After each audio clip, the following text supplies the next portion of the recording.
Nós estamos aqui na Tua presença porque temos a certeza que Tu se inclina para nós. E por isso, Senhor Deus, nós nos ajoelhamos e temos também o privilégio de pedir: aceite o nosso louvor, aceite a nossa adoração, aceite também os nossos pedidos. E, Senhor Deus, atenda segundo a Tua boa vontade, porque Tu conheces o fim desde o início, Tu és um Deus soberano. Nós pedimos, Senhor Deus, que atenda a todas as pessoas aqui ajoelhadas e aquelas que estão em casa também. Senhor Deus, derrama sobre nós o Teu Santo Espírito. Te agradecemos porque Tu enviaste um anjo para estar ao lado de cada um de nós, que são as mães. Oh, Pai, quanto carinho Tu revelaste para nós. Queremos neste momento pedir: abençoe a todas as mães, aonde quer que estejam, que elas possam continuar refletindo o Teu amor, o Teu carinho, a Tua disposição para ajudar a cada um dos filhos. Queremos te pedir também, Senhor, pelo pastor Ronaldo Arco, Teu servo, escolhido para transmitir a mensagem para cada um de nós nesta noite. Abençoa-o, usa-o, inspira-o e também ilumina cada um de nós para que a mensagem seja traduzida para as nossas necessidades. Te pedimos a Tua bênção, em nome de Jesus. Amém, Senhor.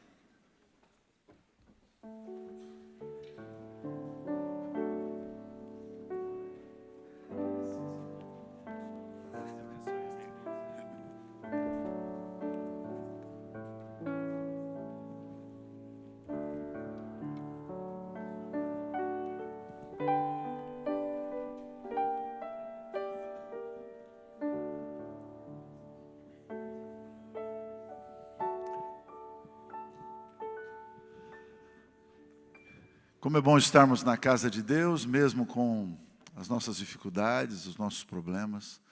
E o Senhor sempre nos atende conforme a sua misericórdia.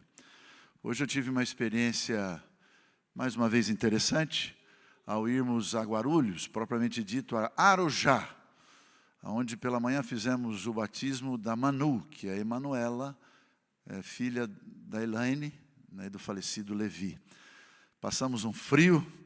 Foi numa chácara ali da família, mas foi uma bênção, todos estavam felizes, inclusive com a representação de alguns membros da nossa igreja, que estiveram ali apoiando. Depois nós voltamos a Hortolândia, onde tivemos condição de ter um momento de confraternização com a nossa mãe, com a nossa esposa, com os nossos filhos. E agora estamos aqui, mais uma vez, na casa do Senhor, para adorar o seu nome. Só lembrando que esta é uma temporada que vai continuar, chamada Fundamentos da Fé. Todas as quartas-feiras do mês de maio, teremos a presença do pastor Jael Enéas, de frente com o perdão, na próxima quarta-feira, às 19 horas. Vocês estão vendo aqui uma decoração. Esta é uma semana especial também para o NASP, onde no Tricamp, tanto em São Paulo, Engenheiro Coelho, como aqui, temos semanas de oração para as crianças, para o ensino médio e também para a universidade. Então vamos orar também por este trabalho maravilhoso que é desenvolvido. Eu gostaria de deixar uma lembrança para vocês. Ontem, a equipe da nossa igreja de líderes preparou uma lembrança para as nossas mães. Hoje eu gostaria de fazê-lo através de uma música. Só que eu estou pegando o Rafael de surpresa, tá certo? Então, como ele é um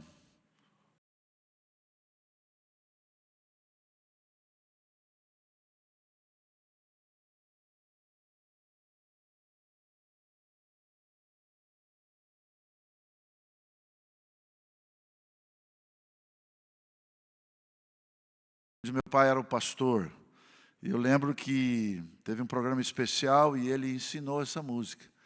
Uma música muito simples, mas eu vou cantar uma vez a capela e depois vamos tentar cantar com o piano, que eu desejo a você que está nos acompanhando presencialmente e também as nossas queridas mães, inclusive a minha, que está conectada pelo canal da igreja.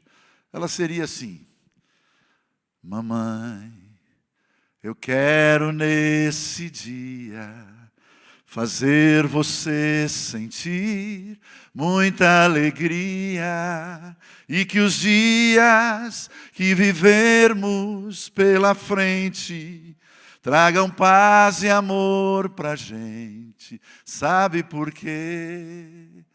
Mamãe, você é a minha flor. Estou vendo que mais gente conhece. Mamãe, eu quero nesse dia fazer você sentir muita alegria e que os dias que vivermos pela frente tragam paz e amor pra gente. Sabe por quê? Mamãe, você é a minha flor, minha flor. É daquelas voltinhas, né? Você é a minha flor. Amém? Que beleza, hein? É muito bom. Vamos orar? Querido Pai, mais uma vez queremos entregar as nossas mães em tuas mãos. Como disse o pastor Abdoral e outros que estiveram aqui, algumas delas já não vivem mais, mas deixaram um legado para a nossa existência. Outras estão vivas como guerreiras, intercessoras pelos seus filhos, para que todos eles possam estar preparados para ver Jesus, subir com Ele para o céu e viver a eternidade. Senhor Deus, que nós possamos ter sempre esse respeito e esse carinho pelas nossas mães, e que o poder do Espírito Santo esteja com elas, acolhendo, dando aquela paz que elas necessitam e a segurança da salvação em Cristo Jesus. Nós pedimos e te agradecemos, em nome de Jesus, amém.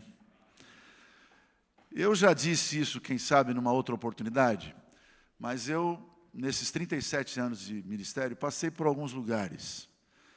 E um dos mais desafiadores foi o trabalho diretamente com a educação adventista. Meus 2 primeiros anos eu trabalhei em 2 escolas diferentes. A primeira escola, ou colégio, foi em São José dos Campos.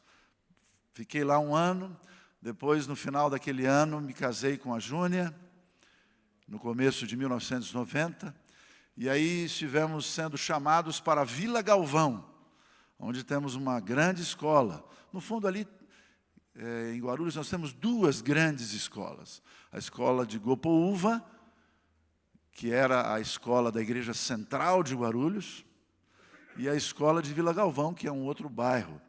Eu lembro quando meu pai chegou lá, em todo o município de Guarulhos nós tínhamos 4 igrejas. Hoje nós temos 1,5 milhão de habitantes e temos 10 distritos. Só para você ver a força de Hortolândia. Aqui em Hortolândia nós temos um pouco mais de 250 mil habitantes e temos 10 distritos. Você vê como Deus trabalha nesta região, não é verdade? E aí no final dos 4 anos do meu pai, já tínhamos 8 igrejas. 8 igrejas. Eu lembro que teve uma igreja que foi construída num dia. Claro que não era uma igreja desse porte, era uma igreja bem menor, e através de um mutirão, viu, irmão Ezequiel? Construímos então uma igreja onde os jovens, todos ali dispostos, trabalhando para ajudar. E ali começou a igreja da Alvorada. A igreja da Alvorada. Quando você vai para o Rio de Janeiro, você pega a Dutra, e aí tem ali o bairro da Alvorada. Ali temos uma igreja já construída, bem alicerçada. E eu lembro que, quando eu trabalhava como pastor, eu também era professor de religião, professor de Bíblia. Algumas vezes eu era pego com algumas perguntas, né, pastor Humberto? E às vezes eu ficava numa situação complexa, porque quando você menos percebia, vinha uma pergunta da parte dos alunos, né? Da parte dos alunos. Eu digo a vocês que foram anos maravilhosos. No começo eu queria até permanecer na área educacional. Na época era o pastor Paulo Stabilo, nosso presidente. E eu falei com ele: pastor, eu acho maravilhoso esse ministério, o magistério da educação. E aí ele disse assim: não, vamos levar para a mesa administrativa. Aí eu falei: não, eu vou para onde o senhor me mandar. E aí eu fui para o distrito de Suzano, com 8 igrejas. E ali permanecemos um tempo e depois entramos no Ministério Jovem. Mas voltando no contexto, imagine um aluno se dirigindo a você, ou um irmão, ou um interessado, ou um amigo, alguém da família, e fazendo esta pergunta: você poderia me explicar o Holocausto? O que você responderia para essa pessoa? Algumas respostas mais básicas e fundamentais poderiam ser apresentadas, como, por exemplo, olha, o Holocausto sucedeu na Alemanha. Alguém poderia dizer: mas eu já sei que isso sucedeu, mas eu quero saber por quê, me explica. No fundo, o Holocausto não foi só na Alemanha, foi na Polônia e em outros lugares.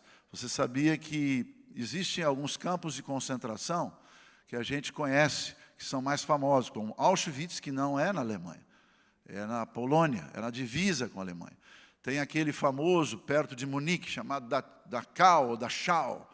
Também tive a oportunidade de conhecer, mas dentro da conta e de um mapa que eu tive acesso, mais de 132 campos de concentração. Então vem uma outra pergunta, ou melhor, uma outra resposta. Olha, o Holocausto aconteceu porque um monstro chamado Adolf Hitler, liderando uma grande equipe, foi responsável pela morte de 6 milhões de judeus. Mas o aluno não queria saber essa resposta. Eu quero que você me explique por que o Holocausto. Essa é uma pergunta que vem à tona na mente de muitas pessoas. E hoje, pelo YouTube, você volta e meia vê uma celebração, uma festa, uma lembrança, um aniversário, mesmo que seja trágico, não é? De um acontecimento da história da humanidade, como esse que aconteceu em 1939, mais fortemente até 1945. Quem sabe a resposta poderia ser para aquele aluno: Hitler não fez tudo isso sozinho, muitas pessoas ajudaram. Aí começa a complicar. E aí você vai sentir a chegar um pouquinho mais perto da nossa realidade. Porque quando a gente fala de Deus, quando a gente fala de grande conflito, quando a gente fala de uma luta entre o bem e o mal, a gente começa a analisar alguns pontos da história e a gente observa que numa quantidade diferente do que aconteceu em 1945, muitas vezes está acontecendo dentro da nossa casa, dentro da nossa sociedade, dentro da nossa igreja. É difícil falar, mas essa é uma realidade. Como era possível? Essa é uma pergunta que vem nesse raciocínio. Tanta gente má. Porque não foi só Hitler, era impossível Hitler fazer isso sozinho. Quantos filmes, quantos documentários, quantas imagens você e eu já vimos de uma multidão levantando a sua mão e prestando lealdade àquele homem. Por quê? Eles eram maus? O que você acha? Aí vem a famosa pergunta que ela se repete por anos, e eu acho que até a volta de Jesus ela vai se repetir. E a pergunta é a seguinte: por que Deus não deteve essas pessoas antes de matarem esses homens, estas mulheres e estas crianças inocentes? Vocês sabem que quando a gente fala sobre a Segunda Guerra Mundial como um exemplo para trazer mais perto de nós a nossa realidade espiritual, os campos de concentração, eu já disse que eram mais de 132 campos de concentração distribuídos pela Alemanha e outros lugares ali próximos, chegaram a se tornar uma indústria. Quando se fala em indústria, fala-se de materialismo, fala de dinheiro, fala de investimento. Então você pode imaginar não apenas os soldados levantando a mão, os jovens levantando a mão, os juvenis, os adolescentes, mas os médicos levantando a mão. Todos eles eram maus? Para um pouquinho para pensar. Outros eram engenheiros, carpinteiros, cozinheiros. Eram de diversos tipos. Todos ganhavam para trabalhar. Ninguém fazia nada sem o dinheiro. E aí a pergunta que vem é a seguinte: eles eram responsáveis pelo que fizeram, sim ou não? Qual é a resposta que você tem para me dizer? O que você pode falar e explicar em relação a essa questão do Holocausto? Eram responsáveis ou não? Haviam empresários, donos de grandes indústrias, que tiveram contratos lucrativos ao prover o cianureto, ou proporcionar materiais para a construção de câmaras de gás. Eram todos pessoas más? Será que essas pessoas não gostavam e cuidavam da sua família? Não chegavam depois de um dia de trabalho, vamos dizer assim, e beijava a sua esposa e os seus filhos, quem sabe brincando de carrinho, de boneca ou de bola? Para um pouquinho, para analisar onde a gente vai chegar. O que dizer dos engenheiros que criaram métodos para matar os judeus e queimar os seus cadáveres? Se você vai a Auschwitz, ao você sair tem uma mega store ali, onde você pode comprar livros em inglês, alemão, espanhol, até em português. E você vai ver histórias de pessoas que viveram essa situação. E os cientistas? Todo tipo aqui. Administradores, empresários, médicos, engenheiros, cientistas que usaram os judeus como animais de laboratório para realizarem os seus experimentos macabros. Eu não sabia disso. Quem sabe vocês sabiam. Mas uma das coisas que eles faziam é injetavam tinta nas pupilas desses judeus, para ver se elas podiam mudar de cor. Outros afundavam a pessoa em recipientes de água gelada para ver quanto tempo eles demoravam para morrer de hipotermia. Eram pessoas más? Eram bons pais? Eram bons profissionais? Quem sabe, entre aspas, bons cristãos? E alguns médicos que fizeram cirurgias grotescas, amputando braços e outros órgãos, produzindo uma fusão de gêmeos normais, tentando loucamente transformá-los em siameses. Quem foram estes monstros? Existem muitas evidências que parecem indicar que foram pessoas perfeitamente normais. Pessoas como eu e pessoas como você. Imagina aquele vizinho que você vê algumas vezes regando as plantas. Pensa naquele médico, como já aconteceu com os meus filhos, e quem sabe com os seus, que no final de uma consulta traz alguns doces, não é? Depois da consulta, para agradar os seus filhos. Seja uma balinha, hoje não se usa tanto, né? Um pirulitinho, alguma coisa nesse sentido. E atrás dessa bondade, dessa gentileza, dessa cortesia, desta generosidade, no fundo, estavam desenvolvendo atos monstruosos. Eu quero mostrar para vocês uma imagem que o pessoal vai colocar ali na tela para vocês. Esse homem, chamado Adolf, não sei se eu vou pronunciar bem, Eichmann. Adolf Eichmann. Inclusive foi feito um filme, disseram que vão fazer um novo, mais atualizado sobre essa figura. Esse homem, ele tinha a responsabilidade de capturar, deixa na tela, e matar os judeus na Polônia. Esse homem realizou um trabalho com tanta eficiência que em 1944 mandaram ele para fazer o mesmo trabalho na Hungria, porque ali são países próximos. Ele era responsável, fiel à ordem do comando.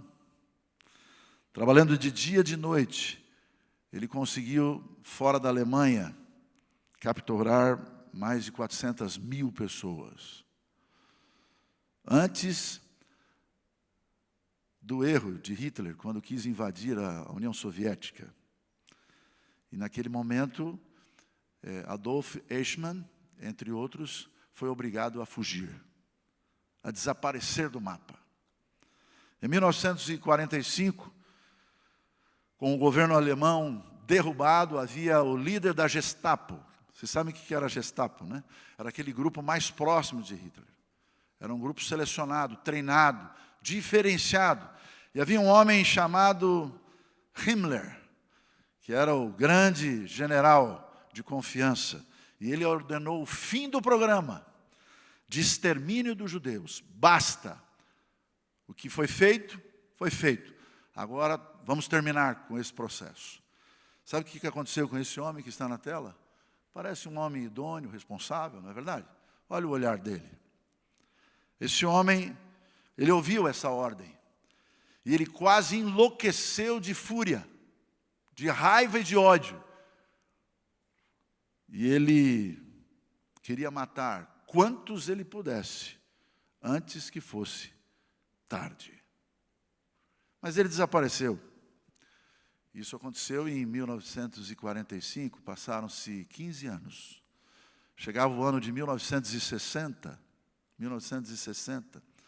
e o Serviço Secreto de Israel estava fazendo um trabalho, né? E esse trabalho era perseguir, para achar os desaparecidos. E eles descobriram que Adolf Eichmann morava na Argentina, aqui próximo de nós. E eles, de uma forma bem cuidadosa, se aproximaram e durante muitos meses começaram a observar esse homem.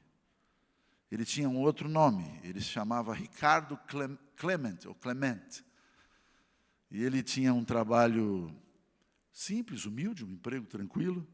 Ele era um esposo exemplar, isso incomodava os agentes secretos de Israel. Isso incomodava. Como é que ele consegue? Ele chegava tarde, eles acompanhavam esse homem vindo do trabalho, indo no supermercado, saindo para passear com a família. Se tivesse uma viagem, eles iam acompanhando. Eles estavam investigando tudo. Porque no começo eles não tinham certeza que ele era o líder de Adolf Hitler. Então eles tinham que ter certeza para prender e para executar e condenar. Chegava em casa, beijava sua esposa e dedicava tempo para brincar com os seus filhos. Como pode? Essa é a pergunta-chave dessa noite. Como pode ser normal um homem desse ter cometido atos bárbaros? Será que se você e eu estivéssemos no lugar dele ou de outras pessoas, nós não faríamos o mesmo? Ou quem sabe pior do que eles fizeram? Alguém pode reagir, porque essa é a naturalidade ou não. Eu não, pastor. De jeito nenhum. Mas se você estivesse naquela circunstância, será que você não faria o mesmo ou pior? Você sabe que alguns estudos foram feitos, inclusive um desses estudos foi feito por um professor na Universidade de Harvard. Inclusive o primeiro nome dele é Stanley. E ele fez dois tipos de testes. E alguns de vocês conhecem os testes que ele fez. E um desses testes era saber a reação de alguns alunos em relação à pressão de grupo. E ele fez um segundo teste. E o segundo teste era para descobrir como esses alunos iriam desenvolver e administrar a questão de uma autoridade ditatorial. Como eles iam reagir. E aconteceu algo interessante, porque no primeiro experimento, que tinha a ver com a pressão de grupo, eles colocavam 4 alunos populares do meio da escola, assim, 4 alunos populares. E o quinto era aquele que seria testado. O quinto não sabia, mas os 4 sabiam. Então o que ele fazia? Ele pegava uma cartolina, uma coisa simples, e ele colocava um risco, como se fosse de A até B. E haviam alguns riscos. Um risco maior e um outro risco menor. E ele perguntou para o primeiro, que já sabia que aquilo era uma pegadinha, era um teste, era um experimento. Na sua opinião, meu amigo, qual é o risco maior? E ele dizia assim, o risco maior é esse aqui. E ele apontava para aquele que era menor. E o quinto, que seria questionado, ficava observando, mas como é que eles podem? Quem sabe eles estão vendo alguma coisa que eu não estou vendo? Quem sabe eles estão observando alguma coisa que eu não estou observando? Quem sabe eu tenho que aprender alguma coisa que eu não estou aprendendo? E aí vinha o segundo, vinha o terceiro, vinha o quarto. Sabe o que ele disse? Depois que ele descobriu? Para não ir contra a maioria. Eu votava do mesmo jeito que eles. Dentro da minha mente, dentro da minha concepção normal, e ele estava certo. O risco maior não tinha sido indicado. E por pressão do grupo, numa experiência tão simples, ele também escolheu o risco menor, dizendo que era o maior. A gente poderia dar outros exemplos, não é? Eu lembro quando eu estava na universidade, também antes no ensino médio, e também no ensino fundamental, agora a gente chama de educação básica, que pega tudo isso. Quantos rapazes no esporte, dentro da sala de aula, já tentaram me influenciar e tentaram influenciar você, e alguns deles conseguiram influenciar, porque você queria ser amado, você queria ser respeitado, você queria ser valorizado. Será que aqueles homens e aquelas mulheres que trabalhavam com Hitler também não tinham esse mesmo pensamento? Sabe qual foi o outro teste que ele fez? Eles criaram e construíram uma máquina fictícia, que seria uma máquina de carga elétrica. E havia um homem que era o ator. E ele, então, ficava num posicionamento de reclamar, de questionar. E aquele que ia aumentar os volts, de 15 volts a 450 volts, conforme a ordem autoritária do líder, ele, no fundo do coração, ele questionava. E muitas vezes, até o fim da experiência, ele aumentava e o homem gritava e desesperava, mas era um ator. A máquina era falsa. O ator estava encenando. E ele simplesmente caiu na cilada, porque alguém autoritário e ditatorial dizia assim, ou você faz ou você vai ser punido, você vai ser castigado. Será que isso aconteceu na época da Segunda Guerra Mundial? Será que isto também acontece conosco? E eu posso me referir aos jovens, e eu posso me referir a uma determinada sociedade, a uma determinada influência, onde todo mundo faz daquele jeito, e eu, para agradar as pessoas, vou fazer daquele jeito.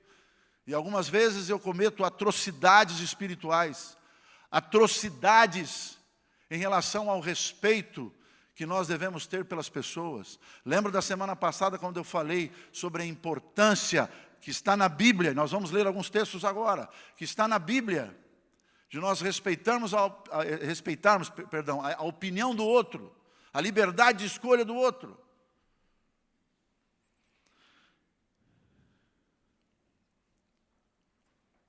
Eu queria pedir a vocês que me acompanhassem. E um desses itens se encontra em Romanos capítulo 12, verso 2. Esse é um texto que a gente repete muito, porque ele é um dos mais importantes. Não é o único, mas é um dos mais importantes. Romanos, capítulo 12, verso 2. Amigos, sabe onde eu quero chegar? Eu quero chegar no seguinte ponto. Nós estamos aqui diariamente envolvidos num conflito, chamado grande conflito, entre o bem e o mal, entre a mentira e a verdade, entre o amor e o ódio. E a gente acha que não, porque nós estamos vivendo uma vida superficial em relação ao nosso relacionamento com Cristo. Olha o que está escrito aqui, Romanos capítulo 12, verso 2. O apóstolo Paulo fala do perigo de aceitar a pressão do grupo e aconselha contra as consequências de nos conformarmos com a sociedade moderna, que na Bíblia a gente conhece como o mundo. Diz a Bíblia, não se amoldem. Romanos capítulo 12, verso 2. Não se amoldem ao padrão desse mundo. O que quer dizer isso, meu querido? Que muitas vezes eu e você estamos entrando numa moldura para ser aceito. É isso que está escrito aqui, ó. Não entra nessa cilada, porque esta é uma das principais estratégias do inimigo. É isso que está escrito aqui. Mas transformem-se pela renovação de sua mente, para que sejam capazes, estruturados, de experimentar e comprovar a boa, agradável e perfeita vontade de Deus. Eu não quero ser influenciado pela pressão do grupo, mas muitas vezes eu já fui influenciado. Eu não quero que você levante a mão, mas quantas vezes você já foi influenciado? Por coisas que aparentemente não fez nenhum mal, mas que exerceu uma influência tremenda na sua vida. E algumas coisas que você faria diferente, você mudou para agradar o grupo. É bom tratar bem as pessoas. É bom fazer as pessoas se sentir carinhosas. Está tudo certo. Mas será que muitas vezes esse motivo está em lugar do nosso relacionamento com Deus? 1 Tessalonicenses, por gentileza, capítulo 5. 1 Tessalonicenses, capítulo 5, verso 19. Agora nós vamos ter uma sequência interessante. 1 Tessalonicenses, capítulo 5, verso 19 ao 22, diz assim: não apaguem o espírito, não tratem com desprezo as profecias, mas ponham à prova todas as coisas e fiquem com aquilo que é bom e se afastem de toda forma do mal. Como é que a gente faz isso? Como é que a gente desenvolve esse processo? Gálatas capítulo 5, verso 17. E um texto vai ajudando o outro, não é? E uma orientação vai fortalecendo a outra. Pois a carne, a nossa natureza pecaminosa, diz a Bíblia em Gálatas capítulo 5, verso 17, uma das cartas, aquele grupo, pois a carne deseja o que é contrário ao Espírito. E o Espírito, o que é contrário à carne. Eles estão em conflito um com o outro, de modo que vocês não fazem o que vocês desejam, ou que devem realizar. A palavra-chave aqui, eles estão em conflito. É a natureza pecaminosa, a influência interna e a influência externa, vindo de uma forma estratégica da parte do inimigo. Como eu posso resolver isso, meu irmão? Como é que eu posso sair dessa cilada? Porque eu já sei que todos são pecadores. Eu já sei que não há poder em mim, não há poder em você, mesmo que alguns imaginam que tenham esse poder. Como é que a gente resolve essa situação? E alguns acham que devem seguir outros caminhos, a não ser este, que é o mais importante, conforme Efésios capítulo 6, verso 12 e 13. Efésios capítulo 6, verso 12 e 13, diz aquele texto também, muito repetido nesse conflito. Pois a nossa luta não é contra pessoas, a nossa luta é contra poderes e autoridades, contra os dominadores deste mundo de trevas, contra as forças espirituais do mal nas regiões celestes. Por isso, vistam toda a armadura de Deus, para que possam resistir no dia mau e permanecer inabaláveis, depois de terem feito tudo. Queridos amigos, o inimigo sabe que lhe resta pouco tempo. Isso está escrito em Apocalipse capítulo 12. E nós vamos ver ali, no começo do capítulo 12, duas mulheres. Uma representando a igreja de Deus, outra representando a Babilônia, outra representando o dragão, outra representando a antiga serpente, o diabo. E essa luta, ela vai se tornar cada vez maior. E a Bíblia diz em Apocalipse capítulo 12, verso 12, portanto celebrem os céus e os que neles habitam, mas ai da terra e do mar, pois o diabo desceu até vós, e ele está cheio de fúria, pois sabe que lhe resta quanto tempo? Pouco, e muito mais do que eu e você podemos imaginar. Está estabelecido há muito tempo um conflito. É uma luta moral. É uma luta e um esforço para conquistar a tua mente, as tuas ideias, os teus pensamentos. E como diz a Bíblia, em Mateus no capítulo 24, verso 24, que é o capítulo que fala sobre a volta de Jesus, pois aparecerão falsos cristos. O que quer dizer isso? Dentro da igreja, inclusive, aparecerão falsos cristos e falsos profetas, que realizarão grandes sinais e maravilhas, para que, se possível, possa enganar inclusive os eleitos. Quando você lê essas duas palavras, se possível, é um alento para nós nessa noite. Por quê? Porque esse texto está motivando, estimulando e dizendo, em outras palavras, existem pessoas fiéis, existem pessoas comprometidas, existem pessoas que não olham nem para o lado esquerdo nem para o lado direito, olham para o alto, porque sabem de onde vieram e sabem para onde vão. Se possível, ele vai tentar enganar inclusive você e eu. Cristo também disse em Mateus no capítulo 24, verso 13, dentro do contexto do grande conflito, mas aquele que perseverar até o fim, será como? Será salvo. Como é que eu faço isso? Como é que eu desenvolvo isso? Essa é a grande pergunta. Quem sabe é a pergunta de pessoas que estão desesperadas, angustiadas, porque não têm a segurança cristã. A Bíblia diz e dá uma dica preciosa que eu gostaria de fechar com essa dica.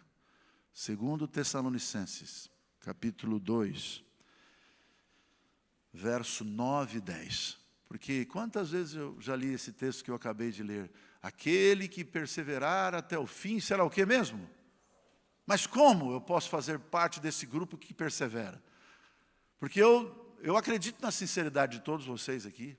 Eu acredito nas minhas boas intenções e nas suas boas intenções, bem que você deve tomar cuidado, porque não só de boas intenções vive o ser humano, não é verdade? Mas elas podem ser avaliadas, podem ser respeitadas, mas a pergunta é, como pertencer a esse grupo dos que perseveram até o fim? Mesmo indo contra a maré, mesmo indo na contramão do mundo.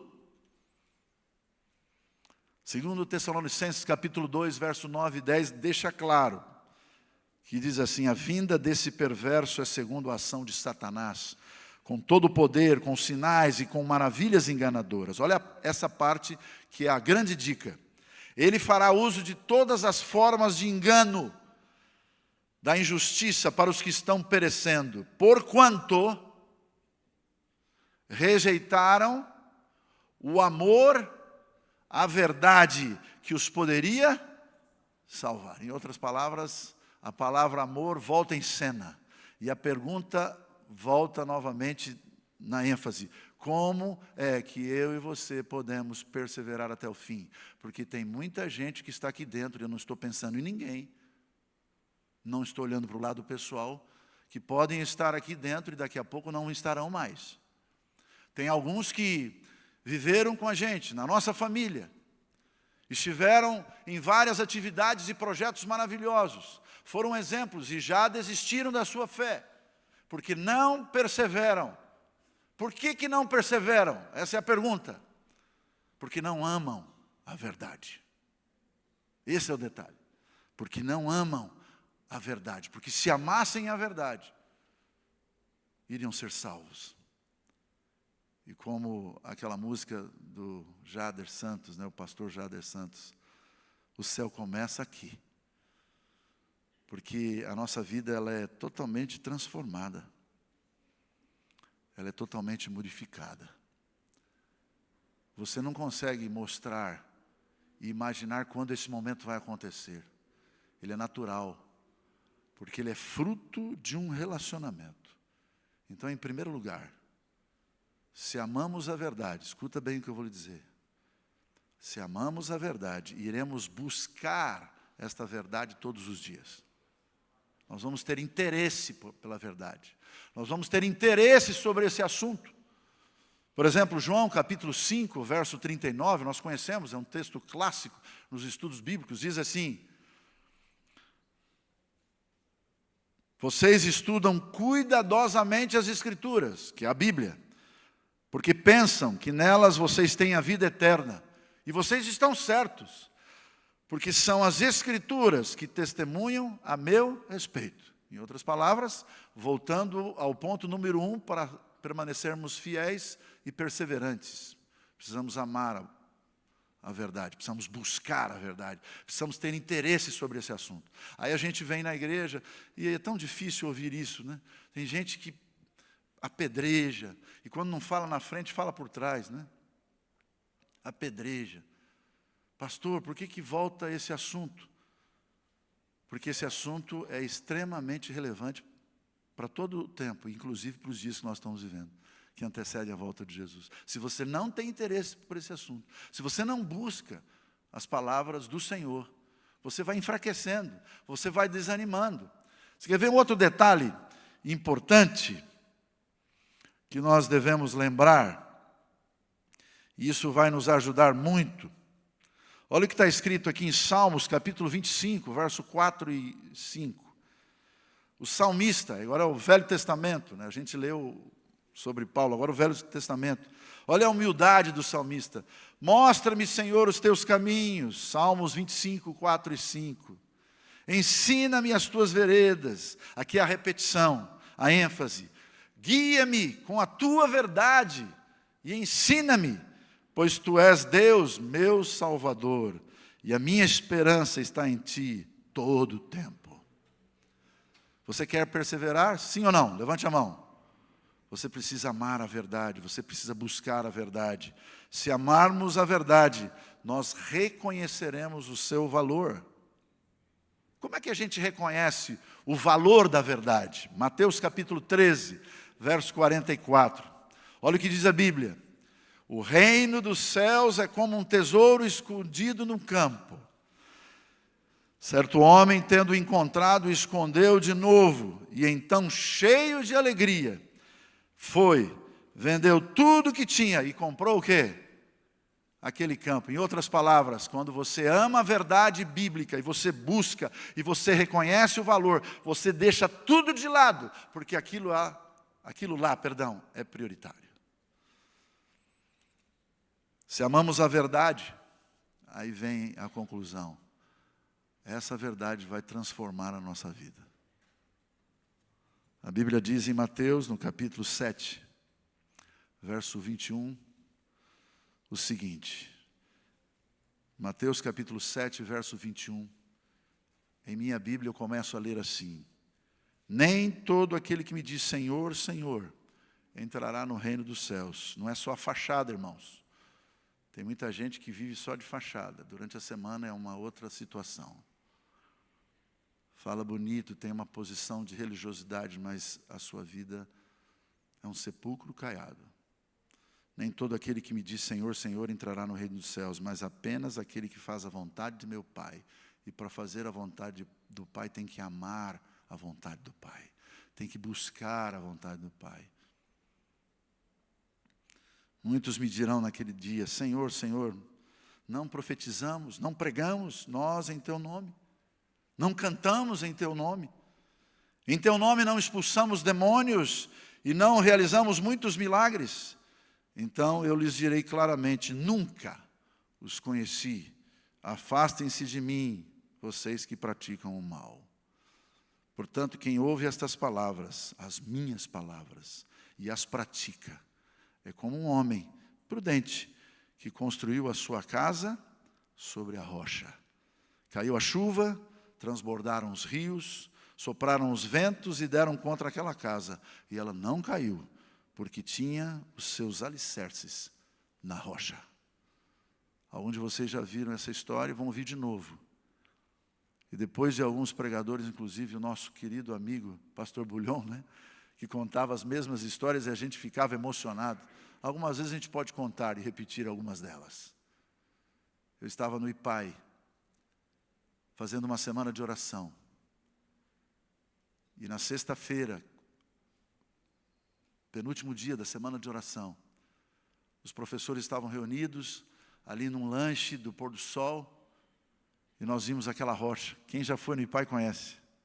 Em 1972, um grupo de alunos subiu, levados por um monitor, lá no alto. E quando eles chegaram lá no alto, eles estavam eufóricos, porque viram aquela paisagem que realmente é extraordinária. O ecoturismo é desenvolvido naquela região de Petrópolis. E duas irmãs estavam brincando. Vocês já viram falar aquela plantinha chamada musgo? É musgo, não é? Aquela verdinha, que desliza.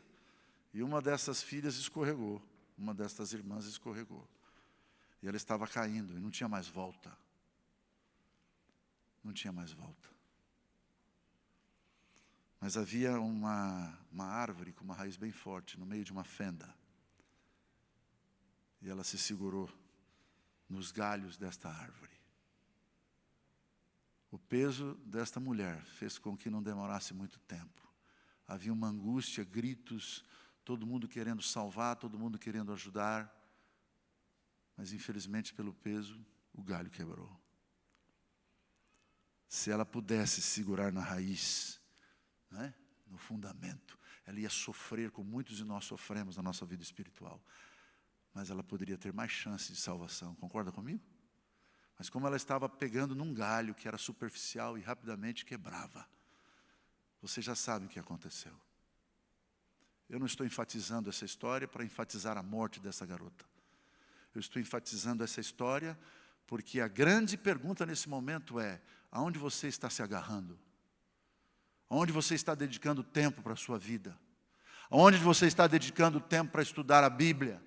Os fundamentos da fé cristã, os fundamentos que vão levar para o céu, os fundamentos que vão fazer com que eu e você sejamos perseverantes, mesmo que caiam os céus. Não é assim? Se amamos a verdade, nós vamos buscar. Se amamos a verdade, nós vamos deixar tudo, porque nós temos e damos valor a esta verdade.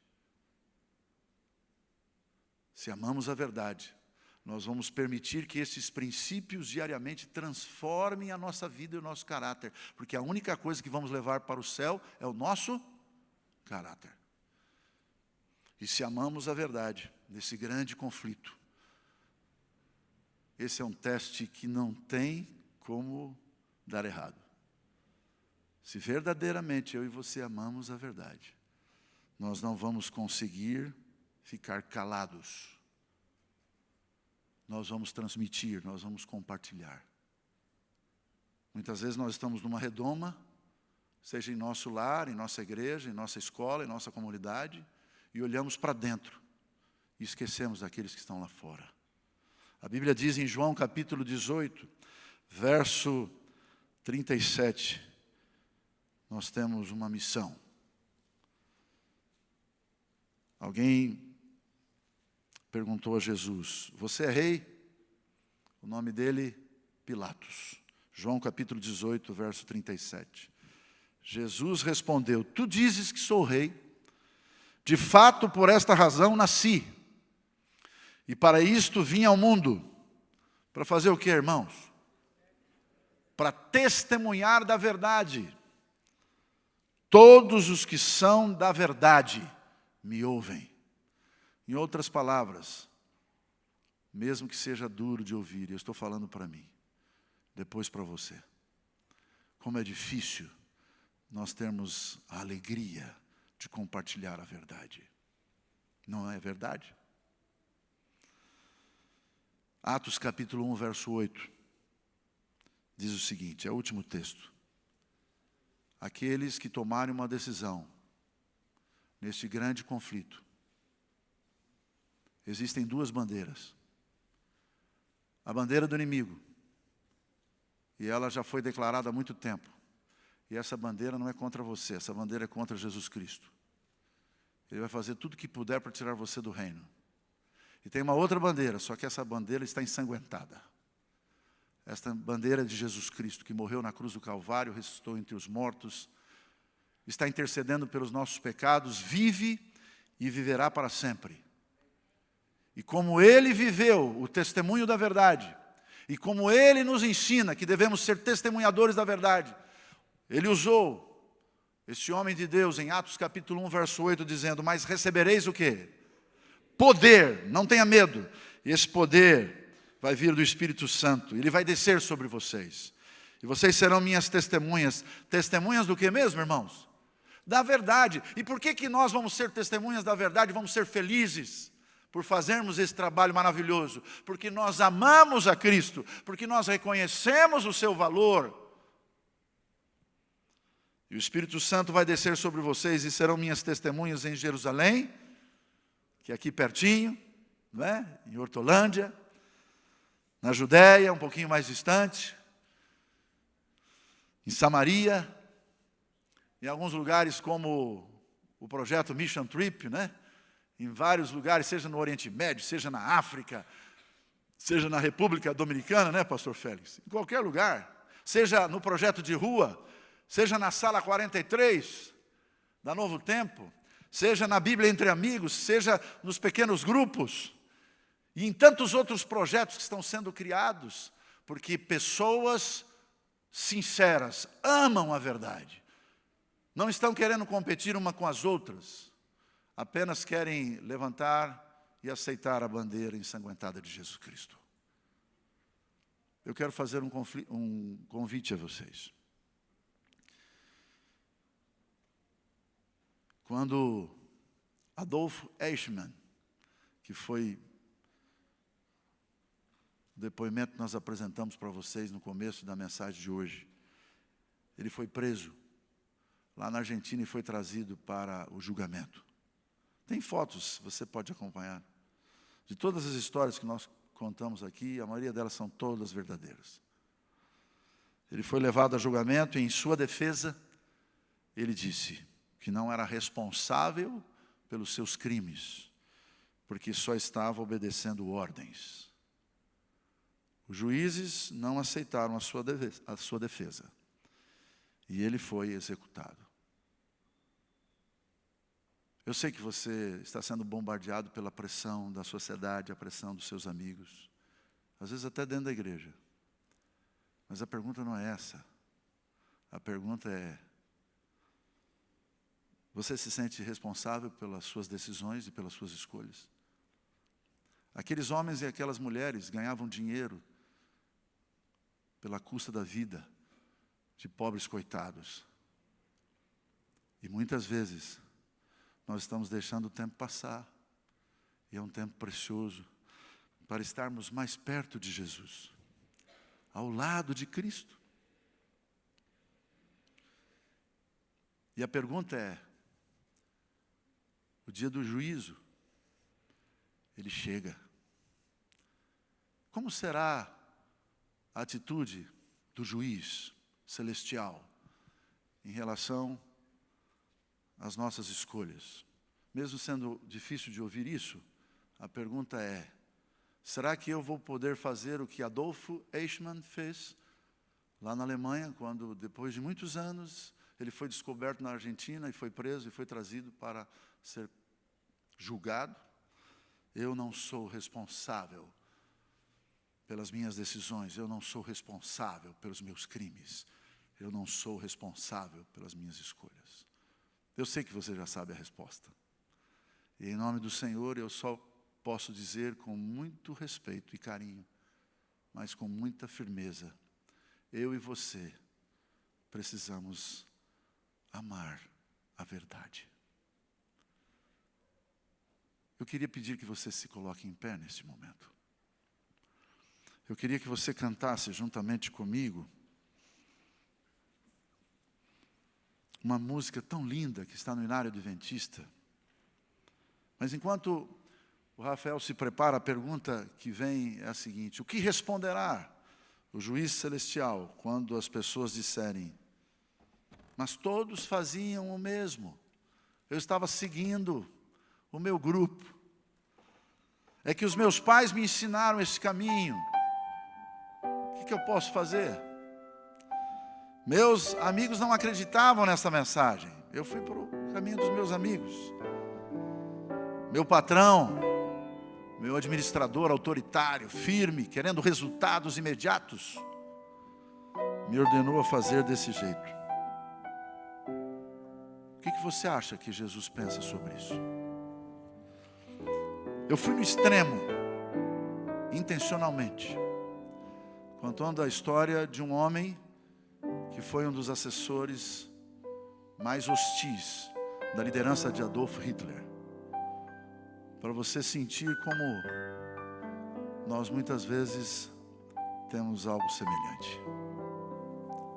Vivemos naquela toada e tem muita gente morrendo do nosso lado. Vivemos naquela caminhada com boas intenções. Tomamos algumas iniciativas, são louváveis. Mas as pessoas estão se entregando às drogas, à prostituição. Estão se entregando a filosofias que estão totalmente contrárias ao equilíbrio, à determinação do céu. Enquanto você estiver cantando esta música perto de Jesus, abra o seu coração a Ele e diga do fundo da sua alma: Senhor, tenha misericórdia de mim. Se eu estou falando para alguém que está vivendo essa batalha espiritual e gostaria de vir ao trono, que aqui é apenas simbólico, representando o momento da entrega, enquanto nós estivermos cantando essa música, se você acredita que Deus está presente, que esta mensagem bíblica, ela vem ao encontro das nossas necessidades, vem aqui à frente. Eu quero orar por você, pela tua vida, pela tua família. Não imagine e nem pense, nem passe pela sua cabeça que só pelo motivo de eu estar com o microfone eu me considere superior a você. Como eu dizia um dos nossos líderes da Bíblia, se não cuidar eu sou pior do que todos vocês juntos. Por isso eu também estou me entregando a Deus, estou me rendendo ao Senhor. Eu queria convidar você, seja você uma criança, seja você um jovem, seja você uma pessoa de idade, seja você alguém que está estudando a Bíblia, seja você alguém que já está na igreja há mais tempo, não tenha vergonha, declare o seu amor, o amor à verdade, a valorização da verdade, porque a verdade vai nos libertar, diz a palavra de Deus. Vamos cantar.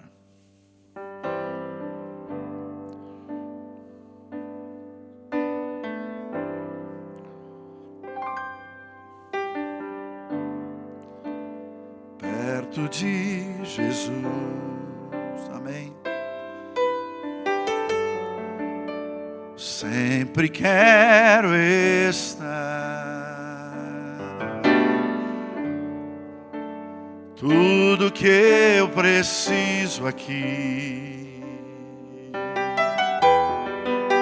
sempre encontro junto a Ti. Quero aqui ficar. Louvado seja o nome do Senhor, amém.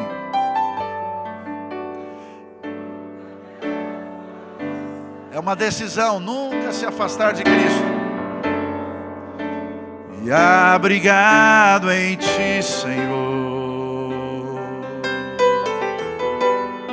sinto Teu amor por mim.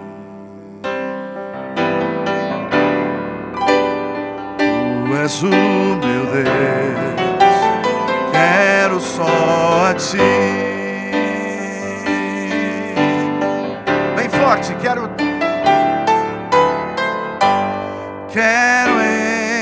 entregar o meu viver, Senhor. Sim, quero estar bem junto a Ti, Jesus.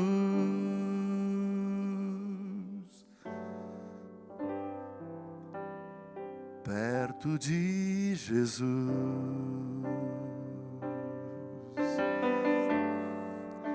sempre quero estar. Tudo tudo que eu preciso aqui. Sempre encontro junto a ti. Quero aqui ficar, nunca me afastar, e abrigado em ti, Senhor. Sinto teu amor por mim. Tu és o meu Deus, quero só a ti. O grande coral. Quero entregar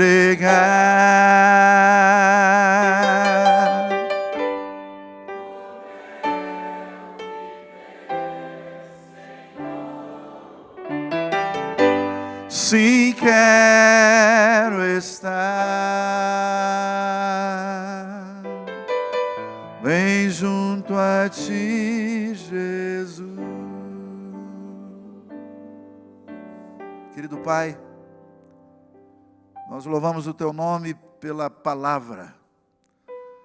Louvamos o teu nome por esses textos maravilhosos que acabamos de ler, que mostram que temos um Deus que se preocupa com os seus filhos.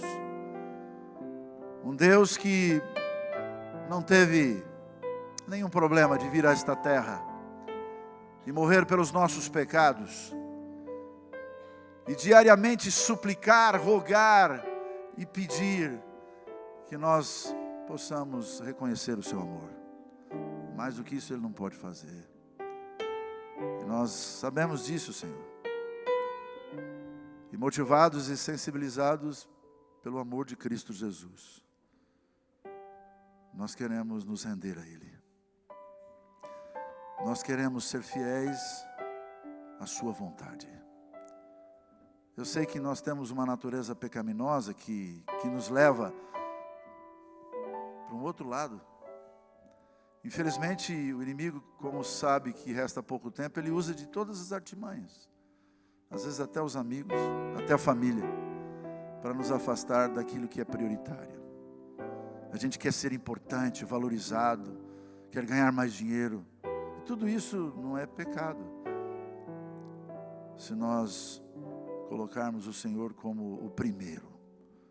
Porque as demais coisas serão conquistadas, as demais coisas serão entregues para que nós possamos administrá-las para o teu nome, para a tua glória, mas acima de todas as coisas, para a salvação de pessoas. Nós vamos sair daqui alguns minutos. Que a tua graça e a tua misericórdia esteja no coração de todos. Eu estou lembrando aqui de algumas pessoas que estão enfermas. Algumas pessoas que estão no vale da decisão. Algumas pessoas que querem dar um passo ao batismo e algo forte neste conflito cósmico está puxando para outro lado. Dá poder para estas famílias, para estas pessoas queridas, a darem este passo. Esta é uma igreja de amigos, é uma igreja de paz, que mesmo com as dificuldades, independente dos problemas, ela é a tua igreja. A igreja remanescente, a igreja que segue a tua palavra. Nós vamos sair daqui e vamos enfrentar muitos momentos perigosos durante essa semana. Hoje foi um dia gostoso, estivemos com a nossa mãe, com os nossos filhos. Foi um momento de alegria, de confraternização, mas amanhã tudo volta ao normal. E eu peço por mim, por minha família, mas também por cada família aqui representada e pelos nossos amigos da internet. Que a tua graça seja extensiva a todos eles. E que em breve, como estamos em pé, neste momento, possamos estar em pé vendo Jesus voltar. Enquanto esse dia não chega, que possamos buscar por amor esta verdade. Que possamos reconhecer como um tesouro o valor desta verdade. Que possamos permitir que esta verdade seja um poder transformador em nossa vida. E que através desta comunhão diária e perseverante, possamos ter amor pelas pessoas. Inclusive por aquelas que nos odeiam, por aquelas que falam mal, por aquelas que não abençoam. Porque assim está escrito. E assim nós queremos desenvolver. Não pelos nossos méritos, mas pelos méritos de Jesus Cristo, nosso Salvador. Amém. Que Deus abençoe a todos. Semana que vem, olha para mim aqui, ó. O momento mais crítico da história. Domingo que vem. O momento mais crítico da história. Vamos ver o que vai acontecer. 19 horas, domingo que vem.